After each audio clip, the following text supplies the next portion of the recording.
Nahihirapan ka bang gamitin ang Messenger mo, nagha-hang, hindi ka makapag-chat, hindi ka makapag-send ng video, or hindi ka makapag-send ng picture. Minsan guys, kasi hindi natin napapansin na hindi natin na-update yung ating Messenger. Isa ito sa mga dahilan kung bakit hindi natin nagagamit ng mahusay yung ating Messenger. Guys, ang gagawin nyo lang guys is pumunta ka lang dito sa inyong Play Store. Libre lang to guys, basta ikaw is naka wifi or naka data. So i-search mo lang dyan yung inyong messenger.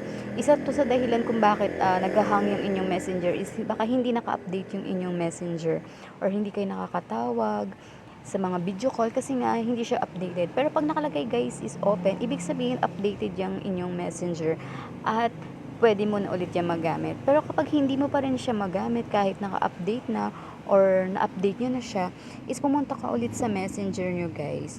So, i-click mo lang na matagal yung messenger, like this. Ayan, i-click mo lang, and then lalabas yung app info.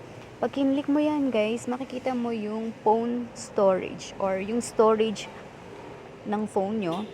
Ayan, makikita mo yung cache mo dyan guys. Kapag sobrang laki niyan, talagang iyan yung dahilan kung bakit nag-hang or hindi ka makapag video call kasi nga sobrang laki na nung nakakain nung inyong messenger sa history niya. Kumbaga naiipon yung mga ginamit mo siya everyday. So ang gagawin mo lang, i-clear cache mo lang siya para umalis siya sa zero at maging smooth na yung paggamit mo ng messenger. At iyak ko, makaka-call ka na niya, makaka-chat ka na, makakapag-send ka na ng video at saka ng picture. So kung ganyan lang yung gawin nyo guys, para hindi para kapag nag-hang, alam niyo na kung gagawin niyo, hindi niyo na kailangang pumunta sa mga technician para magtanong. So, kaya niyo gawin yan, guys, basta naka-wifi ka or ganyan lang yung gagawin mo.